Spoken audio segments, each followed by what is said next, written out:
बोलिए शंकर भगवान की जय।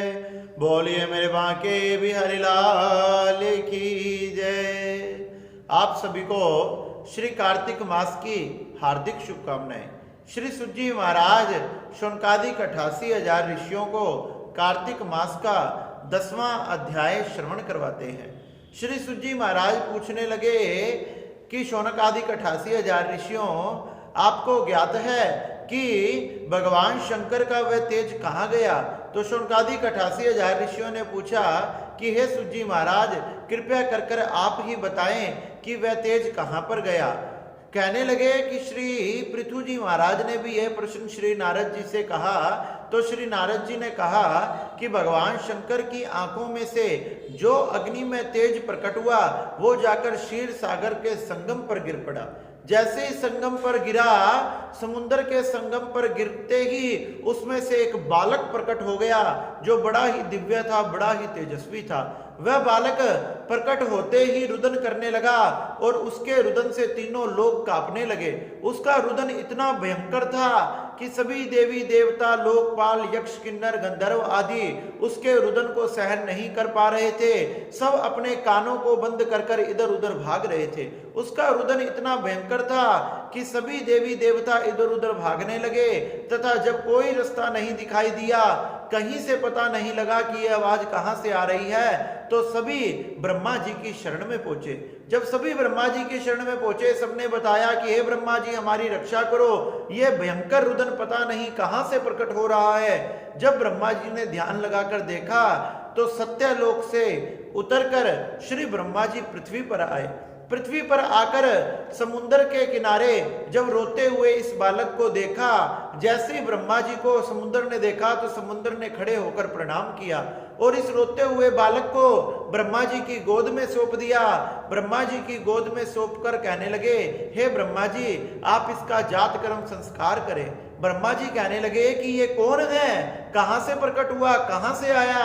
तो सागर कहने लगे कि मैं इन सब बातों को नहीं जानता, मैंने तो बस यही देखा कि यह संगम पर प्रकट हुआ तथा इसने रुदन करना प्रारंभ कर दिया। इसका रुदन बड़ा भयंकर है, चारों दिशाएं, 10 दिशाएं इसके रुदन से कांप रही है।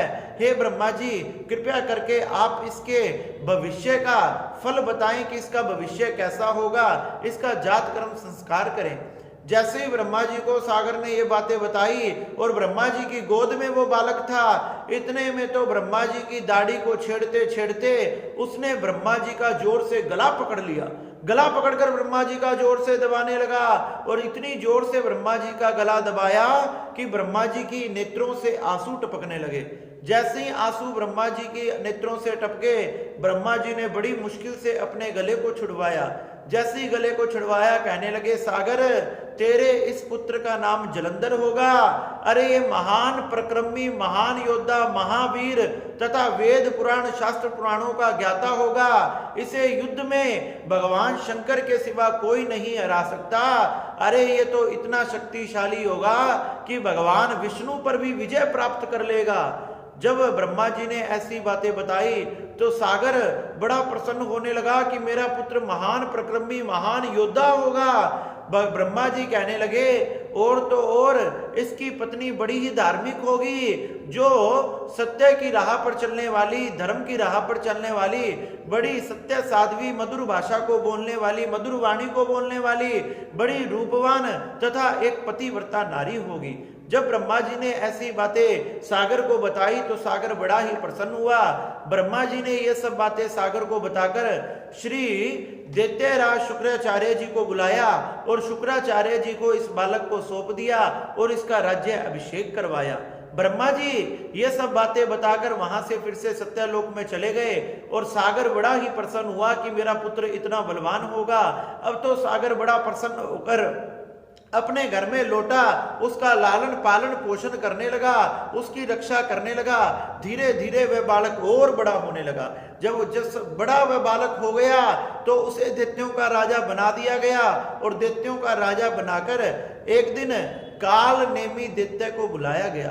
काल नेमी दैत्य को बुलाकर उसका विवाह एक वृंदा नाम वाली सुंदर कन्या से किया गया। इस प्रकार से उस जलंधर का विवाह कन्या जो वृंदा नाम की थी उससे हुआ। सागर अपने पुत्र तथा पुत्रवधू को देखकर बड़े प्रसन्न हुआ, लेकिन पुत्र ने धीरे धीरे धीरे धीरे चारों तरफ अपना आतंक फैलाना शुरू कर दिया, अपना पराक्रम, अपना वीर योद्धा दिखाना शुरू कर दिया। चारों तरफ अब तो जलंधर का ही नाम होने लगा। दैत्यों का राजा बनकर चारों तरफ उसने हाहाकार मचा दी। इस प्रकार से श्री सुजी महाराज कहने लगे कि भगवान शंकर के नेत्रों से जो तेज प्रकट हुआ, बालक के रूप में उसका नाम जलंधर रखा गया और उसकी पत्नी का नाम वृंदा था, तथा वह अत्यंत बलवान तथा देवी देवताओं से भी ज्यादा शक्तिशाली था, जिसे भगवान शंकर के सिवा कोई नहीं हरा सकता था। क्योंकि ब्रह्मा जी ने कहा था जहां से ये प्रकट हुआ है अंत में वहीं वापस चला जाएगा। इस प्रकार से श्री सुजी महाराज ने शौनकादिक 88,000 ऋषियों को जलंधर के जन्म की तथा उसके विवाह की ये बड़ी ही सुंदर कथा सुनाई। बोलिए शंकर भगवान की जय, बोलिए मेरे बांके बिहारी लाल की